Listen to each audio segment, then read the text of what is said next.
사람들이 이미 교회를 오래 다녔음에도 불구하고 또 이미 신앙생활에 연륜이 있음에도 불구하고 구원에 대한 확신을 거부하는 사람들이 종종 있습니다. 여러분, 하나님의 말씀이 부당하기 때문이 아니라 그 마음에, 성경 말씀대로 하면 마음이 빛보다 어둠을 찾기 때문에, 우리의 마음이 빛보다 어둠을 찾기 때문입니다. 빛이 세상에 왔으나 사람들이 자기의 행위과 악함으로 빛보다 어둠을 사랑하기 때문에 구원을 거부하는 경향성이 있습니다. 그래서 오랫동안 신앙생활을 했는데도 불구하고 자기가 자기 죄 때문에 목사님, 제가 구원 받을까요? 천국에 들어갈까요? 나 같은 사람 천국에 못 들어가지요.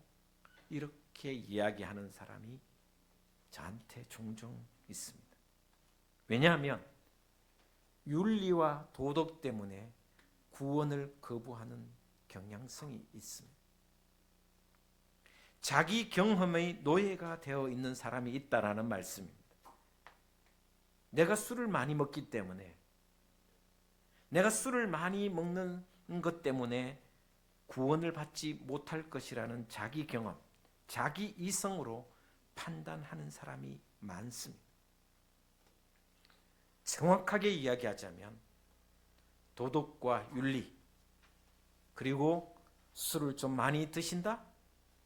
구원과는 전혀 상관이 없다는 결론을 먼저 말씀드립니다. 솔직히 말해, 여러분이 살아가면서 땅에서, 내가 살아가는 발을 딛고 있는 이 땅에서 일어나는 일의 10,000분의 1이라도 알 수 있는 사람이 없습니다. 너무나도 모릅니다. 아니, 한 치 앞을 모르는 게 우리 인생입니다. 그런데 하나님의 일을 우리가 어떻게 다 알 수가 있겠습니까? 많은 사람들은 자신의 경험, 이성에 의해서 그 이성의 노예, 경험의 노예가 되어서 구원을 거부하는 경우가 많이 있습니다. 과정이 있으면 결과가 있다는 것은 당연하지만, 보상의 원칙에 대한 것은 당연하지만, 저는 돌아보니 제가 어릴 때 몸이 좀 약했기 때문에 한 번도 개근상을 받아본 적이 없습니다. 어릴 때 이제 성장하면서 다리가 불편하게 많이 아팠기 때문에 제가 초등학교 2학년 때 한 40일 정도 결석했던 것 같아요. 결석을 뭐 밥 먹듯이 했던 것 같습니다.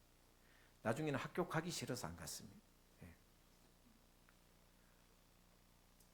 개근상을 한 번도 못 받았다고 해서 불량 학생은 아닙니다. 그죠? 맞죠? 많은 사람들이 오해하는 경향성이 있습니다. 세상에서는 여러분이 살아가면서 가장 소중하고 가장 귀한 것은 다 공짜로 받습니다.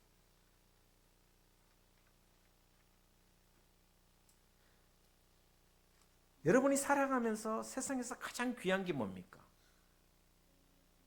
1분만 숨을 못 쉬어도 죽습니다. 1분 더 견디는 사람도 있습니다만은 공기가 없으면 우린 죽습니다. 요즘 물은 사 먹기도 하지만 물도 마찬가지입니다. 가장 소중한 것. 근데 거의 공짜로 먹지 않습니까? 이런 한 푼도 없이 가장 필수적인 것은 그대로 받습니다. 부모님의 사랑도 마찬가지입니다. 여러분, 부모님들이 물론 가끔 그런 경우도 있지만 부모들이 자식을 키울 때 나중에 이 자식이 좀 욕같다, 이 녀석이, 이 친구가 나에게 커다란 효를 바라면서 키우는 부모는 그렇게 많지 않습니다. 대부분의 부모는, 부모라면 무조건적인 사랑이 자식이기 때문에 이유가 없습니다. 일방적인 사랑으로 키우는 것이 부모입니다. 자식이 알아주지 못하면 좀 섭섭할 뿐입니다. 가장 중요하고 소중한 것은 값없이 받았으며 받고 있고 앞으로도 그럴 것입니다. 구원의 진리, 기독교에서의 구원의 진리는 너무 쉽고 공짜로 받아서 인정하는 것이 쉽지 않습니다. 그래서 체면을 버려야 돼요. 구원을 받는 데 있어서는 염치가 없어야 돼요. 체면을 중시하고 염치를 중시하는 사람은 구원받는 데 더뎌집니다. 왜? 체면과 그 염치 때문에 구원을 받아들이는 게 쉽지 않기 때문에. 여러분, 구원은 인간 편에서는 그 어떤 방법으로도 이룰 수가 없습니다. 막혀 있다는 것입니다. 죄인인 내가 어떻게 구원을 받을 수 있는가? 이게 가장 인간적인 고민입니다. 근본적인 고민입니다. 여러분은 이 고민 한 적 없습니까? 나 같은 죄인이 어떻게 구원을 받을 수 있는가? 가슴을 열어보면 죄가 곳곳에 도사리고 있는 그런 내가 거룩하고 의로우신 하나님으로부터 구원을 받을 수 있는가? 선하게 살려고 아무리 노력해보지만 내 속에 여전히 악이 도사리고 있다는 사실을 여러분은 깨닫지 못하십니까? 바울은 그런 자신을 들여다보면서 오호라 나는 공고한 사람이로다. 우리의 근본적인 질문은 바로 이 질문이어야 됩니다. 나 같은 죄인이 어떻게 구원을 받을 수 있는가? 하나님의 의로움 앞에 내가 어떻게 설 수 있는가? 여러분, 중생이라는 말, 거듭남이라는 것을 들어보시고 또 알고 있습니다. 중생이 뭘까요? 중생이라는 것은 하나님으로부터 의롭다 하고 선언받는 것과 또한 하나님 앞에서 거룩하게 살고 더 아름답게 사는 삶이 두 가지입니다. 의롭다고 선언받는 것과 아름다운 삶을 살아가는 성화의 과정이 거듭남이고 중생입니다. 장로교회의 정통이 뭐냐? 거듭남, 중생은 의롭다 여겨주셨고 불러주셨고 그렇게 말씀하셨고 또한 성화의 삶을 살아가는 것이 중생이고 거듭남입니다. 의롭다함과 성화의 삶을 합쳐서 중생이라 볼 수 있습니다. 본질상 하나님의 진노 아래에 있는 우리가 어떻게 의로우신 하나님 앞에 설 수 있고 하나님과 올바른 관계를 맺을 수 있는가? 이것이 기독교의 가장 본질적인 질문입니다. 그런 고민을 아무리 해보지만 스스로 의롭게 살려고 노력도 해보지만 결국은 자기 속에 악이 있음을 알고 절망하는 것이 바로 우리 인간의 모습입니다. 그래서 많은 저한테 질문하는 사람들이 목사님, 이런 죄인, 이런 괴수 구원받을 수 있습니까? 이렇게 술을 먹는데 구원받을 수 있습니까? 이렇게 생각이 온통 나쁜 생각을 가지고 있는데 구원받을 수 있습니까? 구원받았습니다. 이미 구원받았고 구원받을 것입니다. 여러분, 수많은 신학자들과 유명한 사람들은 다 구원에 대한 확신을 로마서에서 얻었습니다. 존 번연, 칼빈, 우리가 너무나도 잘 아는 어거스틴, 수많은 위대한 신학자들과 설교가들이 다 로마서에서 우리 경상도 말로 거듭나고 경상도 말로 헷가닥했습니다. 도대체 어떤 말씀이기에 이 말씀 속에서 깨달음을 얻었을까? 그리고 우리는 어떻게 하나님과 올바른 관계를 맺을 수 있을까? 그리고 하나님 앞에 당당하게 설 수 있을까? 여러분, 율법과 행위로는 인간의 그 어떤 공로로도 하나님 앞에 설 수가 없습니다. 대구에는 큰 산이 2개 있습니다. 압산과 팔공산.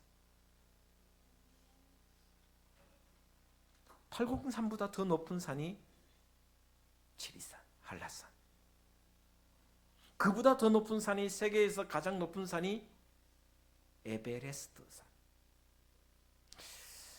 8,700m쯤 되나? 정확하게 제가 기억이 안 나요. 그런데요, 여러분, 비행기를 타고 쫙 높이 올라가 보면 팔공산이나 에베레스트 산이나 지리산이나 백두산이나 다 고만고만합니다.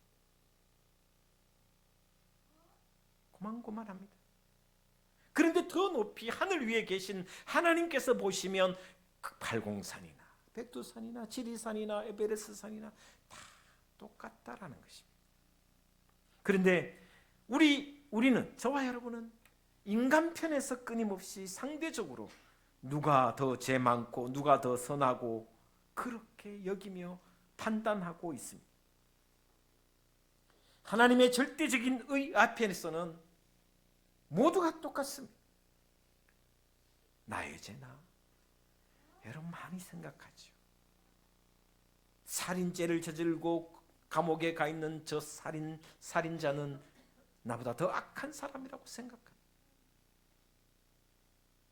그러나 하나님 보시기에 똑같습니다. 그것은 우리 인간의 편에서 스스로 상대적으로 이야기하는 것일 뿐입니다. 오늘 본문 20절 말씀에는 이렇게 말씀하고 있습니다. 우리 20절 말씀을 같이 한번 보겠습니다. 시작. 그러므로 율법의 행위로 그의 앞에 의롭다 하심을 얻을 육체가 없나니 율법으로는 죄를 깨달음이니라. 율법의 행위로는 하나님 앞에 의롭다 하심을 얻을 육체가 없습니다. 그러면서 23절에 이렇게 말씀하고 있습니다. 23절 말씀에 한번 보도록 하겠습니다. 23절입니다. 시작. 모든 사람이 죄를 범하였음에 하나님의 영광에 이르지 못하더니. 한 사람도 예외가 없다라는 것입니다. 세상의 어떤 성인 군자도, 세상의 어떤 위대한 사람이라도 하나님 앞에 의로울 수 없으며 하나님의 영광에 이르지 못한다라는 것입니다. 그러므로 죄인인 우리가 하나님 앞에 온전히 설 수 있는가? 하나님의 영광에 이를 수 있는가? 이것이 인간의, 우리 사람의 가장 궁극적인 질문입니다. 그럼에도 하나님은 놀라운 말씀을 기록하고 있습니다. 우리 인간에게 새로운 길을 열어주시는 말씀을 21절에 이렇게 기록하고 있습니다. 21절 말씀 같이 보겠습니다. 시작. 이제는 율법 외에 하나님의 한 의가 나타났으니 율법과 선지자들에게 증거를 받은 것이라. 율법으로도 공로도 그 어떤 것으로도 하나님의 영광에 이르지 못하지만 하나님의 한 의, 율법 외에 하나님의 한 의가 나타났다라고 말씀해 주고 있습니다. 그 의가 뭐냐? 22절입니다. 22절에 이렇게 말씀하고 있습니다. 같이 보겠습니다. 곧 예수 그리스도를 믿음으로 말미암아 모든 믿는 자에게 미치는 하나님의 의인이 차별이 없느니라. 한 의가 뭐냐? 바로 예수 그리스도라는 것입니다. 예수 그리스도를 믿음으로 말미암아 모든 믿는 자에게 미치는 하나님의 의인이 차별이 없다라고 했습니다. 차별이 없다라는 말은 무슨 말입니까? 팔공산이나 지리산이나 백두산이나 에베레스트산이나 다 똑같다는 것입니다. 그 모든 것이 인간의 보기에 상대적일 뿐이지 하나님의 의, 하나님의 한 의 예수 그리스도를 믿는 자에게는 차별이 없다라는 것입니다. 저 사람 나보다 조금 더 잘나 보이고 선하게 사는 것 같고, 나는 죄인인 것 같고, 나는 죽을 수밖에 없는 존재인 것 같고, 나는 구원받지 못하는 사람처럼 생각되는 것은 상대적인 판단이라는 것입니다. 하나님을 믿는 자들에게는 모든 사람이 의롭다라는 것입니다. 차별이 없다라는 것입니다. 믿는 자에게 주시는 하나님의 의입니다. 놀라운 가능성이 우리에게 열려져 있습니다. 하나님과 원수되었던 우리가 하나님과 올바른 관계를 맺을 수 있는가? 있다라는 것입니다. 원수되었던 우리가 하나님과 올바른 관계를 맺을 수 있는가? 있다라는 말씀.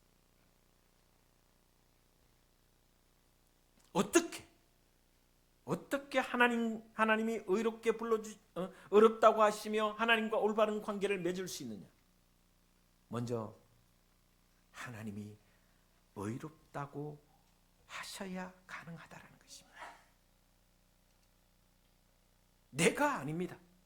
하나님이 의롭다고 하셔야 된다는 것입니다. 여러분, 법정에 가보면, 저는 법원에 몇 번 간 적이 있습니다. 검찰청에도 불려다닌 적이 있습니다.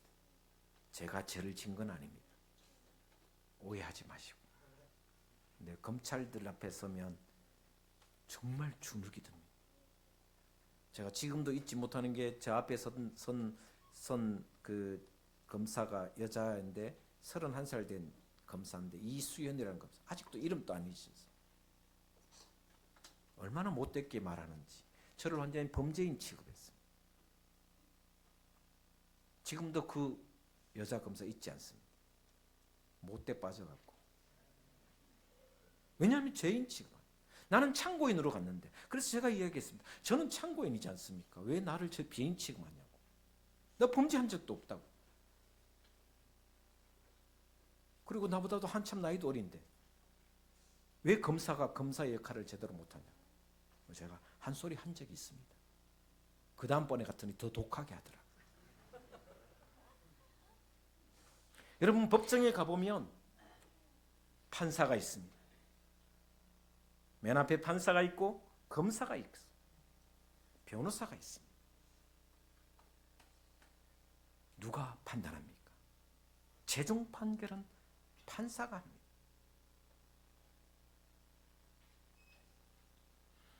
결국 판결은 판사의 몫이라는 것입니다. 저와 여러분이 윤리적으로 도덕적으로 다른 사람보다 잘 살았다고 해도 하나님이 모든 사람이 죄를 범하였다고 말씀하시고 계시며, 또한 그 하나님께서 저에게, 여러분에게 의롭다고 선언하신다라는 것입니다. 누가?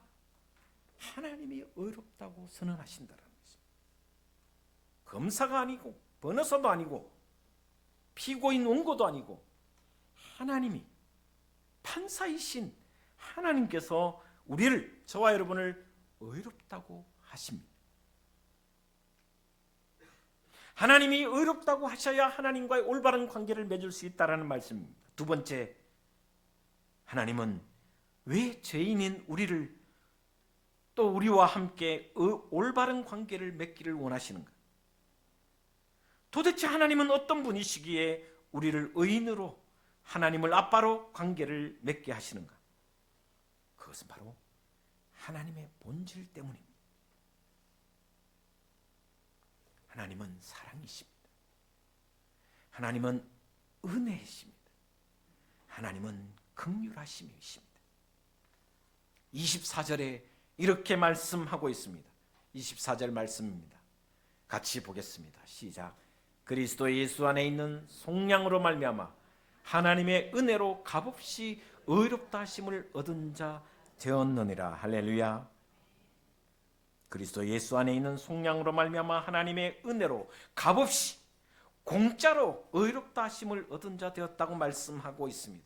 여러분, 아까도 말씀드렸지만 부모가 자식을 키우는데 사랑으로 키우지 않습니다. 은혜가 아니겠습니까? 조건이 없는 것입니다. 하나님이 우리를, 저와 여러분, 죄인인 우리를 사랑하시는데 무슨 조건이 있습니까? 아무 조건이 없다라는 것입니다. 그것이 바로 하나님의 본질이라는 것입니다. 하나님은 사랑이시기 때문에, 하나님 그분은 은혜이시기 때문에, 긍휼이시기 때문에 그 긍휼하신 사랑과 은총으로 우리를 의롭게 하시고 우리를 아빠라고, 우리를 통하여 아빠라고 불러주시기를 부끄러워하지 않으신다고 말씀해 주신다는 것입니다. 그러나 의롭다 하시기를 원하시는 이유가 있습니다. 하나님께서 우리를 무조건 용서해 주시는 것이 아닙니다. 왜 하나님은 우리를 값없이 의롭다 하시는가? 25절에 이렇게 말씀하고 있습니다. 같이 보겠습니다. 이 예수를 하나님이 그의 피로서 믿음으로 말미암는 화목제물로 세우셨으니 이는 하나님께서 길이 참으시는 중에 전에 지은 죄를 간과하심으로 자기의 의로우심을 나타내려 하심이니. 여러분, 이 말씀이 우리에게는 너무나도 중요합니다. 주님께서 십자가에 달려 죽으심, 그 죽으심으로 말미암아 그 피, 그 보혈의 피로 말미암아 화목 제물로 보시고 하나님께서 길이 참으시는 중에 전에 지으신 죄를 간과하셨다, 지나치게 하셨다. 그리고 자기의 의로우심을 나타내셨다는 것입니다. 우리가 죄가 있는 죄인입니다. 우리는 죄인일 수밖에 없습니다. 그런데 하나님께서 예수 그리스도의 피를 보시고 그 피, 값없이 속량하신 그 피를 보시고 우리의 모든 죄를 간과하시고 지나치게 하시고 우리를 의롭다 하셨다는 것을 말씀해 주십니다. 히브리서 9장 11절에서 14절에 이런 말씀이 있습니다. 히브리서 9장 11절 한번 보도록 하겠습니다. 히브리서 9장 11절입니다. 같이 보겠습니다. 그리스도께서는 장래 좋은 일의 대제사장으로 오사 손으로 짓지 아니한 것 곧 이 창조에 속하지 아니한 더 크고 온전한 장막으로 말미암아 그리스도 12절입니다. 염소와 송아지의 피로 하지 아니하고 오직 자기의 피로 영원한 속죄를 이루사 단번에 성소에 들어가셨느니라. 과거에는 나의 죄를 속량하기 위해서 염소와 송아지와 양에게 전가시켜서 그 양을 번제로 드렸습니다.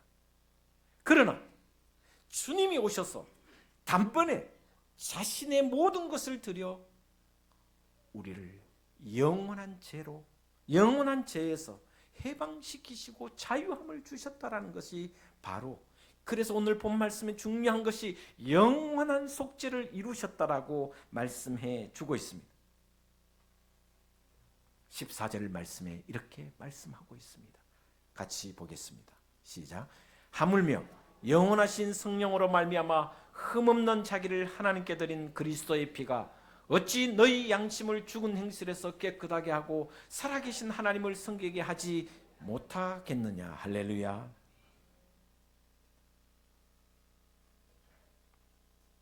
이제는 우리의 모든 죄가 예수 그리스도의 피로 사하여 주셨다. 이것이 바로 하나님의 사랑이요 하나님의 긍휼하심이라는 것을 보여주는 말씀입니다. 영원한 속죄를 이루셨다. 그런데 여전히 내 같은 죄인이 어떻게 구원받느냐고 고민하거나 갈등하거나 걱정하지 마십시오. 하나님이 예수 그리스도를 통해서 단번에 그 피로 영원한 속죄를 이루심을 믿는 저와 여러분 되시기를 주의 이름으로 축원을 드립니다. 이렇게 인간을 의롭다 하신 하나님의 계획이 우리에게 어떻게 임할 수 있는, 한번 따라하겠습니다. 믿음으로. 할렐루야. 오직 믿음으로. 여러분, 갈증을 느껴본 사람은 물의 소중함을 알 겁니다. 여러분, 아무리 목이 말라서 어떤 사람이 어느 사막길을 가다가 우물을 만났는데 아무리 물을 마시고 싶어도 그 안에 샘물이 퐁퐁퐁퐁 솟아나도